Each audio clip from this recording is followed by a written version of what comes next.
we will have the minutes as they are approved. There aren't any consent items under number 3, so we'll move on to number 4, general minute business. I know exactly what I'm saying. 4A, consideration to approve a resolution for the IGA between the City of Aurora and the City and County of Denver regarding operations and maintenance plan for a portion of 68th Avenue. Who are our presenters on that today? We have Haley and Michelle. Take it away. Thank you. Can you hear me? Yes. Okay, great. And can you see my screen? Okay, good. We're off to a good start. Good afternoon, council members of the TAPS committee. Thank you for your time. My name is Haley Johansson, and I'm the city engineer in the Development Services Department. Today, I'm presenting the proposed intergovernmental agreement with the City and County of Denver covering maintenance obligations for 68th Avenue. See if I can get this to work. There we go. Okay. The IGA covers East 68th Avenue from Piccadilly to Robertsdale Road, approximately. It's a little bit further to the east, as you can see on the vicinity map on this slide. The south half section of 68th Avenue is in the city of Aurora, while the north half resides on Denver property. The development on the south side of 68th is in progress for a segment of this roadway. The development is in Aurora, and as part of the development obligation, the developer is required to construct the south half section of the roadway. In order to construct a functional roadway, and that means travel lanes in both directions, a portion of the roadway falls on the north half section of 68th Avenue. And similar IGAs at the jurisdictional boundaries of Aurora have been entered into with the City and County of Denver, as well as other entities as well. The standards and maintenance responsibilities outlined are typical for a roadway within Aurora, as well as when the roadway is abutting an adjacent jurisdiction. Aurora standards are going to be used for the curb to curb section of the street. North of the curb line in the future will follow jurisdictional standards. For example, the curbside landscape and the sidewalk on the north half section will follow City and County of Denver standards, while the south half, south of the curb line, will follow Aurora standards. And it was agreed to follow Denver standards for street medians when they're necessary. Other jurisdictional standards are listed here as well. So tree lawns, landscaping and irrigation, the sidewalks, streetlights, and then maintenance for weed and debris, as well as the sanitary sewer and water infrastructure. And then the maintenance responsibilities at this time are primarily Aurora's due to the interim construction encompassing most of the south half. Aurora's maintenance will include pavement, curb and gutter, the curb ramps, drainage structures, retaining walls, the signing and striping within the interim section of the roadway, traffic signals, and snow removal and sweeping. The IGA does identify that some maintenance and operational standards will be revisited when the north half section in the City and County of Denver is pursued. At this time, I'm not aware of any plans for the construction of the north half. So this will be an interim south half section to support the development in Aurora.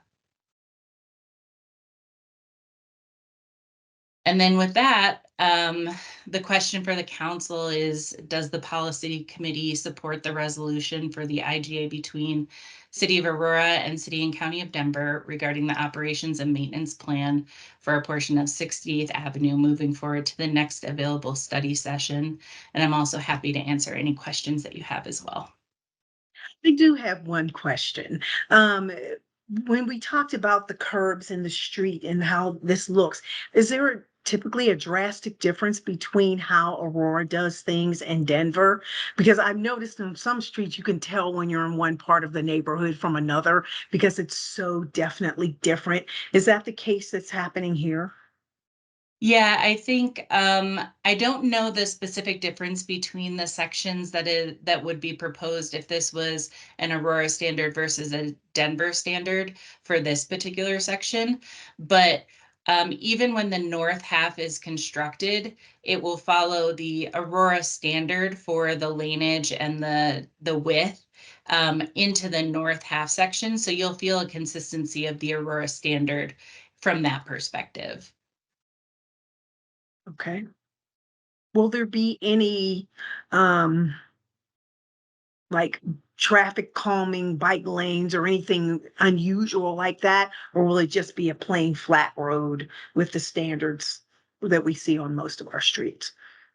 For this section, I would have to double check if we have bike lanes proposed for this section. But if not, then it would just be what would be a typical collector section that you would see in one of our industrial or larger commercial areas. Because this section of roadway does support commercial industrial up near the Okay, airport. Yeah. okay. So it'll be 2 lanes or 4 lanes? Currently, it's going to be 2 lane, and there are going to be some turn lanes associated with the section. But this is an interim section. Long term, I think it's slated to be a collector for a portion of the east half, and then a 4 lane arterial for the western half. Okay. Does anyone, council members Bergan, Lawson, do you have any questions? So are we okay with moving this to the next available study session? I'm good. Yeah, I'm good with that too. All right, so move then. We will move it forward to the next available study session. Thank you. With that, thank you very much for your presentation. So we'll be moving on to 4B, Connecting Aurora, the city-wide multimodal transportation master plan. I was really happy that you guys were able to extend that to give more people an opportunity to participate. So Keith, if you could give us an update, and also Lang and Carly and Michelle and King. Hey, good afternoon. Thank you, council member and the chair, Hancock, and the member of the committee. We're very glad that we're coming back again to provide another update on the Connecting Aurora project. We have done a lot. Specifically, we're going to be presenting some efforts and the findings and outcome on the existing conditions analysis and the public engagement. So with that, I will have Keith, the consulting project manager, Keith Borsham, to make the presentation. Good afternoon, council members. It's great to see you all again. Happy to be back here providing this update. This really is just a fairly brief project update to bring you all up to speed on the engagement efforts and some of the reach that we've seen so far, as well as providing just a really brief overview of some of the existing conditions analysis that we've conducted to date. So there is our agenda. I'm assuming by the nods I see that you guys can see my screen. Okay. So yeah, a brief project overview, just kind of set the table for where we're at within the overall process. Then that state of the system, and then we do have, I think, a few minutes at the end for questions and answers. Okay. So again, a reminder, we did kick off last fall. Some of the analysis that has been conducted is set up here, but we'll just move on. This is the really easy to follow flow chart that we've developed for this project and all of the engagement touch points that you all will have a chance to provide us feedback on. We are in what we're calling the synthesize phase. So essentially wrapping up the discovery phase where we've done some analysis on the conditions in the network. And here we are last week, we did conduct the vision and goals and objectives workshop. So we're drafting those vision and goals, and we'll be presenting those to this committee and the full council in June for feedback and hopefully approval to move forward with those vision and goals. So that's kind of where we're at for council interaction. Councilmember Hancock, you did mention that we are extending the public engagement through the end of May. That's the online engagement. So hoping to get some additional feedback through that, through the end of May. So that's kind of where we're at. So I just want to go over a few things here that will find their way into the state of the system report. So, I want to remind everybody why we're doing this plan. High quality transportation leads to individual benefits and societal benefits. On the individual side, we see increased economic competitiveness, improved personal safety has been highlighted quite strongly throughout this early phase of the process, enhanced access to opportunity and better quality of life. High quality transportation also leads to those societal and community benefits, creating unique places, improving connections to those places, improving air quality, serving the growing population and employment within the city, addressing affordability challenges, and providing public health benefits. Those are all outcomes that we'll be hoping to achieve through the implementation of this plan. Brief overview of the state of the system, identified quite a few safety challenges. Most of those challenges we see concentrated on those major arterials throughout the city. Where the speeds are higher, perhaps we see unlawful behavior, red light running, those kinds of things. And frankly, the street design leads to some of those outcomes as well. Those streets are difficult to cross, they have congestion, all of which leads to crashes. Land use patterns also mean that, most people have to get in their car. And if they're not in their car, then they have to cross those major barriers to get to where they want to go. On the mobility challenges side here, we have noted that access to jobs, services, and amenities is limited by the lack of transportation choices. So that's the key. One of our key outcomes here is, we want this to be a multimodal plan that provides people choice. Auto-centric infrastructure hampers pedestrian, bicycle, and transit mobility for the benefit of moving around by car. However, we do still see some traffic bottlenecks throughout the city. There are several intersections that operate poorly for traffic today. And most people drive or carpool to work. In every ward, we see at least 75% of the people who are going to work use a vehicle of some either by themselves or with a carpool. But you do see those who don't drive in this graphic. It's a little bit different how people commute depending on where you are in the city, of course. No big surprise here, but those folks in Ward 1 tend to walk or take transit a little bit more than folks in the more eastern parts of the city. So where transit and walking infrastructure and places are actually closer together, we do see people using those other modes a little bit more. And then, of course, this is post-pandemic data that shows that quite a few people are telecommuting. So particularly out in the eastern parts of the city. Demographic trends will continue to put additional pressure on the transportation system. We have not only a growing population, which I mentioned earlier, but an aging population, as well as a diversifying population in the city. So all of that leads to greater needs for services and additional choice when people are looking to move around the city as they either can't or choose not to drive. On the right here, you see Dr. Cog's projections for some of the congested corridors in the city. No big surprises here that, additional pressure results in additional congestion. And that's a 2050 snapshot of what it might look like in the city. Okay, I want to take a minute to talk about the bikeway infrastructure in the city. This is an example of some of the analysis that we've been conducting that identifies how people feel when they're riding a bike on the various roadways and trails throughout the city. So red is uncomfortable. It's what we call level of traffic stress of 4. which is really uncomfortable. And you can see a level of traffic stress, LTS 1 would be more comfortable. And that's like the trail network is a level of traffic stress 1. You don't feel really any stress when you're on those trails.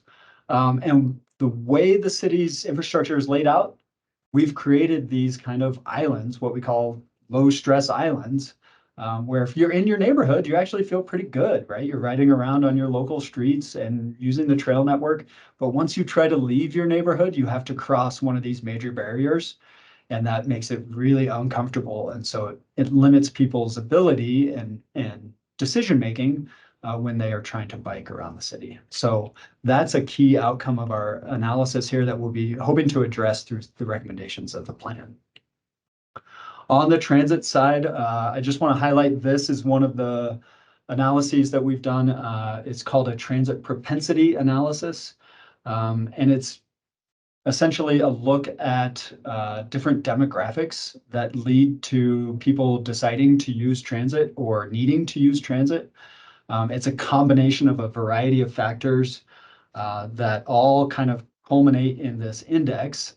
So you can see that there are some parts of the city, particularly on the western half, northwest, and even along Havana, where people are more likely to use transit based on their demographics. So some of the key factors here that I want to highlight: diverse and underserved communities tend to use transit more. Households that don't have a car or only have one car use transit more, and low-income households use transit more. When you combine all that, some areas of the city are, if you look at this index, it's 1.2 to 1.5%. So that's actually 20, or excuse me, the index is 1.2 to 1.5. It's like 20% to 50% more likely to use transit in those areas that are the darkest blue on this map. I want to highlight the orange box here as well. The major component that goes into this is, do you have access to a vehicle? And if you don't, you're 5 times more likely to use transit. So that's the snapshot of the state of the system report so far. We will continue to update that report and hope to finish it up in the next month or two. I want to go over what we've heard through our engagement process so far. Here's a snapshot of the engagement that we've conducted to date. These numbers we published when we submitted this presentation a couple weeks ago, and so I'm going to speak aloud some updated figures that I just got this morning. At the open houses, we had 154 attendees. Online, we've had nearly 3,000 visitors to the website and online open house, and 440 contributions through that effort. Community surveys, we've had 198 community surveys filled out. And at the pop-ups, we've actually had 110 touch points now and 237 other engagements. So pretty good engagement, but we just had a meeting a couple days ago to examine ways that we can boost this even further, not only during the course of the rest of this month, but in our next round of engagement. So what have we heard? Most people who participated were first-time participants. Many of the folks at the open house expressed appreciation for the opportunity and the outreach that has been conducted to date, and feel like it was worth their time to attend those open houses. When we ask people how safe they feel when they're in a vehicle, they feel somewhat safe or neutral. So compare that to walking, where people feel somewhat unsafe, or using a mobility device, where a lot of people feel very unsafe when they're using a mobility device. Biking and transit also somewhat unsafe. We asked people at the open houses and online to, if they could, describe in one word the transportation system you want to see in Aurora. Most people said safe, or fast, or convenient, or frequent, efficient. So these are kinds of the words that we're hoping to carry forward as we go into this vision and goal setting process. There's a few other, less frequently used words that I want to highlight as well. Seamless, which is another way of saying to us, interconnected, between the modes. You want a seamless connection between those modes. And then I want to also highlight cleaner, which gets to an aspect that we've heard a lot here, which is, when you're talking about a transit stop or something like that, maintenance matters, and what it looks like has an impact on how people feel, both safety and, just how they feel about their community. So just want to highlight those as well. Additionally, what we heard on the online, on the online open house, you can go in and put a pin on a map and highlight a specific concern. Most of those concerns are on the pedestrian, bicycle, and vehicular front when people are talking about specific locations. 5 and Parker Road, where people experience quite a bit of congestion and safety concerns.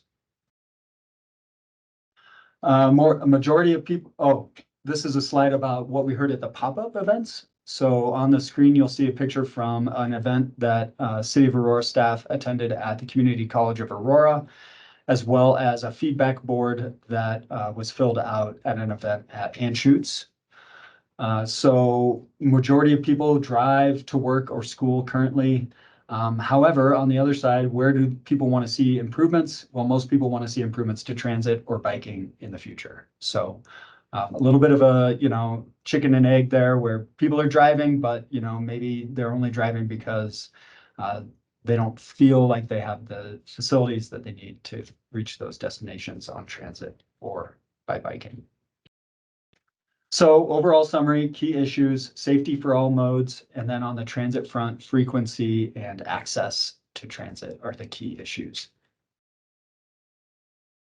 Okay, so our next steps, state of the system analysis and report I mentioned in the next couple of months, we'll be wrapping that up. We are currently developing what we're calling a transportation information system, which is a geographic information system, GIS system, that will help the city in the future track its performance towards achieving the goals that we're identifying. We'll continue public engagement, not only through the month of May, but also throughout the course of the summer, attending existing events throughout the city and in all of the wards, making sure that we get that geographic reach and meet people where they are. We are currently drafting those vision and goals and objectives, and then we'll use that as kind of the springboard to future scenario evaluation and multimodal network development. And that concludes my brief presentation. And I do believe we have time for a few questions. I'm glad to see those updated numbers. That means people are taking advantage of the extension and they're participating, which I was really hopeful that they would. I've been advertising it on my social media platform, so I was hoping that, I'm so popular, but I wanted to people to participate because this is their opportunity to have their voices heard. Councilmember Lawson or Bergan, do you have anything? Yes, Councilmember Bergan. Thank you. Yeah, I attended the was it the open house is the one in Correct, yeah. Towns Reach. I attended that one. I appreciate that. I have a question on your Dr. Cog slide on the congestion. Gun Club Road didn't look like it was identified, and you guys should just go there during morning rush hour or evening rush hour and see it for yourself, because it's extremely congested. Yeah, so this is I'm like, I don't know why it's on there. From Dr. Cog. Yeah, and they gave us a grant for the design of Gun Club, so I'm surprised they didn't put it on there. Yeah, and one of the things about this map is it does include anticipated projects. So it's highly likely that Gun Club Road is widened in the future Dr. Cog network. But we have to acknowledge that, we don't have the funding to construct that yet. But it is in the plan to be widened, so it will show up on this map. And part of the funding is also Saria, their contribution as well. My other point, I wanted to, can we get the results? Like, can I get my Ward 6 results from surveys and the open houses? The short answer is yes, but the slightly longer answer is only for those folks who chose to provide demographic information, Oh, okay. identifying where they live or work. Oh, so in the survey, they may not have? Correct. We're not allowed to require that answer. Oh, okay. But it's an optional answer. So for those folks who were willing to say where they live or work, then yes, we have that information. Oh, okay. Um, Well, I mean, I'm pleased to see the outreach. I am also glad that it's extended. I mentioned that at my town hall last night. Um, and I shared it on social media as well. But I mean, it's less than 1% of our, it's actually, I think, almost less than 0.5% of our population. And it's typical. I'm not criticizing because Yeah. that's typical of all outreach efforts.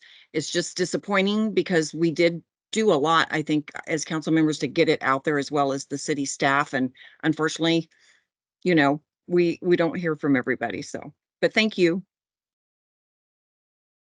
Absolutely. And we share that frustration as well. It's Yeah. actually one of the things that you see in citywide plans like this is it's hard to engage on that level. When it's a localized project, people come out and talk about that project, Yeah. right? Right. But when Thank it's a you. citywide, yeah. Yeah. Sadly, that, it's atypical of what happens. I mean, they don't care unless it happens to them directly, which is unfortunate because this does impact all of us. Councilmember Lawson, have anything to add? Yes, I do. Well, I think you addressed one of the questions. I wanted to try to see if I could get some of the results in Ward 5. But particularly what I'm kind of interested in, and I sit on the DRCOG board, and we had a meeting last night, and there was funding that has been cut from the area on aging. And so I want to make sure, especially in my ward and also in Councilmember Hancock's ward and also Councilmember Bergan, we have older adults. And I really think, with a lot of, as our populations are aging, and I'm just talking about these wards, it's all around the city. I'm particularly interested in how we can get maybe those areas. Like for me, Heather Gardens has over 1,000, you know, residents that live over there. Do we have some input for them? You want them to go to Mission Viejo, but they're not going to go there. So I really want to know for our aging community, because some of this stuff that you mentioned, they're not taking the bus. Some of them might drive, some of them might have other means of getting where they need to go. So I don't think that this survey really is going to capture some of the input that I'm on in my ward and maybe in Councilmember Hancock's and Councilmember Bergan on our aging community. And with this news that we got last night about some of the funding, the AAA funding being cut, we really as a city need to make sure that we're addressing the concerns of older adults. So I just want to put that comment in. I do appreciate you doing this survey. If I could get the results for Ward 5, that would be great, but I can definitely know for sure it wasn't a lot of the individuals that live in my area that are in Heather Gardens that participated in this survey. So that's my comment, and thank you for letting me address that concern. Thank you. Keith, if I can make a comment, Councilmember Oh. Lawson, well said. We will make sure that the efforts here are very well coordinated with the Older Adults Needs Assessment currently being completed by PROS in collaboration with the our Older Adults Commission. And that was what I was going to ask you. Wow, we must be on the same wavelength there, Laura Perry, because I was thinking, isn't there some kind of an assessment that's going on right now with our senior population? Because to Councilmember Lawson's point, these folks are tied to their cars, or they're taking some sort of assessor ride or something like that to get where they need to go. So it's important to get their input as well. So I appreciate the effort. And it is important. I mean, we got to do what we have to do, but we can't force people to participate. So we're doing our level best to get them engaged. Is there doing that needs assessment? Are we coordinating with the senior centers, Laura Perry, to see how we're getting that data input? I will check in with that team on the full engagement plan, and I'm happy to report back to the committee Yeah. on their engagement plan and status. And Yeah. Councilman Okay, that would be great. If I could Councilman jump in, Hancock, I just apologize for wanted to jumping in. Oh, Can sorry, I go ahead. just jump in really quick? Laura, I understand that and what you're doing with the thing, but I don't know, are they really capturing a lot of our older adult communities? And I know that I haven't been, and it's probably my fault, and I take full accountability for not getting some updates on that, because I know I've been kind of being an advocate, especially on our transportation pilot. But I understand that's a small group, but who is that also reaching? You know, like Heather Gardens is a big community where Councilmember Hancock, they have big communities over there. Are we really reaching, is the commission really reaching out to those members? Because I'm hearing things about transportation issues within that area in general. And I'm not sure if we're truly capturing what we should be capturing, even through this assessment that's going to be done with older adults. So that's my input on that. Okay, Councilmember, I will follow up with you. I'll get some more information on that front, and also to Councilmember Hancock's question on how we're engaging, who we're engaging. We'll have some more details on that front. Yeah, we're Someone wanted to certainly, jump in. Who was that? Yes, I'm sorry if I could Okay. jump in on this. Daniel Kozlowski at the Long Range Planning Division.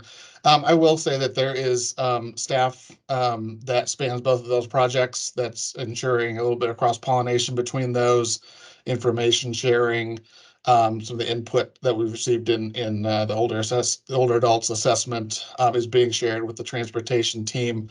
And I know we've had a couple representatives from the Active Adult Commission who attended some of the Connecting Aurora events as well. But it sounds like Ms. Perry can provide a little more detail on that, but I appreciate the comments. Great, because the main thing is we don't want these seniors to be left out, because they're always the last to be thought of. And so we want, you know, we want to not be left out. We want them. yeah, We want them to be able to know that they are being heard. They're, you know, because there's a significant financial impact as well, and they still contribute quite a bit to the community financially. So we want to make sure that they're able to access all the services that the rest of us can too. So thank you so much for that effort, and I look forward to the update on that. And thank you, Keith, for the presentation. Are there any other questions? Yeah, Chair Hancock, I'm just going to add that we are actually in the process of laying out some additional outreach efforts, including those pop-ups. We can certainly outreach to Heather Garden, other senior centers to go to their places to have this update and information collection effort, so discovery effort. So we can certainly do that. Yes. And I think that would be a really good effort, because those folks tend to come out to things like that. Say if you went over to the Heather Ridge community and say, look, we're doing this multimodal transportation Yeah. survey at the main of, you know, at the recreation center, come down and give us your thoughts. I bet you would get a nice turnout. Would you agree, Councilmember Lawson? I mean, that's been my engagement with those I folks. think so. And if I can, maybe I have a town hall there on, I'm not saying for you to come out on the town hall on Saturday, but if there's a possibility that I can maybe mention that, if you can maybe send me an email where I could mention that to the constituents, that there could be a possibility for them to come. And at the next meeting or something like that, that would be great for me to know, to Sure. give information out to. And I'll add that I have Heritage Eagle Bend, which Okay. is, I mean, it says it's a 55+ community, but it's really older than that. I also have Inspirations. I have 2 communities that are Okay. older. And I think I mentioned it at the open house, and I don't know if you guys, I think I can't remember, but I think you said you would come out to one of my town halls, because I Yes, have one at Heritage we Eagle talk Bend. about your town hall and also go to the Southlands, some of the events. Oh, that's right. You That's mentioned, right. right? Yes, thank you. Okay, Keith? Yeah, I was just going to mention that, thank you, that we do have information that you all can take to those town halls if, you know, if you're feeling like, hey, it can be something I just hand out. And, you know, then folks can take it back to their house and open it up online, or, you know, that kind of thing as well. Or we can provide paper surveys that can be filled out on the spot. So there, we have options for you all to use at those events, whether or not somebody from the project team is in attendance. Yeah. You know, we can. That would we can- work as well for me if you For just give me- me materials. Yeah, We- if you can give me something before Saturday, that would be great, because I have a town hall there on Saturday. Okay. If you'd like us to be there, we'd be glad to attend your town hall meeting or any other events. We'd be glad to cover that. Because yours are pretty well attended, right, Councilmember Lawson, at the Heather Ridge? At Heather Gardens, yeah, Or on Heather Saturday. Gardens. I always get them mixed up. Heather Gardens, are yours pretty well attended? I mean, that'd be a nice way to capture some folks and then Okay. leave some information that they can encourage those folks to, you know, because that's a huge, like you said, it's 1,000 people, so plus, so it'd be a huge opportunity to gather some information from that demographic, which I And think. they have, yeah, and also they have the Heather and Yon, so that could, I know the person who does that, so that could be helpful as well. But I have them every month, so any materials you could give me that I could give to them, maybe just even a survey type thing, that would be helpful, and I can maybe get some feedback from that and pass it. Excellent. Excellent, excellent. I like that. Fantastic. Okay, thank you, Keith, for that presentation. Thank you, Lang, for chiming in there. And that's good. We got these good ideas going. Are there any miscellaneous matters for consideration? Anything we did not cover that you feel is important for us to do so? Not from staff. Wow, we're rolling like right along. I'm very excited about this. We talked about some anticipated topics for the next meeting. Laura, was there something that I missed that we need to discuss at this time? I'm gonna kick that one to Ryan. Yep. All right, yeah, so we do have two items for next month's agenda. So first one is the CDOT fiber intergovernmental agreement. And so that is the agreement where we would have access to CDOT's fiber optic cable along I-70 and I-225. So we'll have an intergovernmental agreement presented on that next month. And then we also have an IGA for our Dr. Cog grant funded program through the Regional Traffic Operations Program for traffic signal detection upgrades.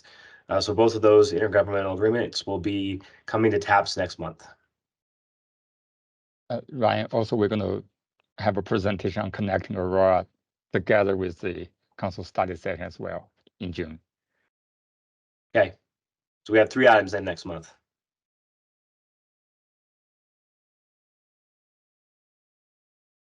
You're muted, Chair. Councilman Hancock, I Hancock. think you're muted.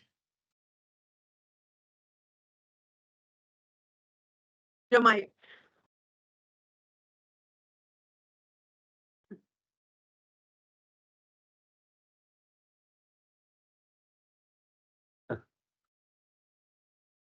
it took me a long time to get the hang of the mouseless thing. And so sometimes I get like, you know, I'm like, oh my goodness, I keep touching it when I'm trying not to touch it. Is there anything else that we forgot that we need to mention at this time? None All from- right, then. I'm sorry, Laura. Oh, none from staff. None from staff. Okay, now from staff, Councilmember Lawson, Councilmember Bergan. All right, with that said, our next meeting is next month. And so I thank everybody for their time and for your attention and for your input. It's really valuable as we move forward on our committee. And with that said, I will give you back 20 minutes of your time. Thank you so much for attending, and everybody have an awesome rest of your day. Thank you.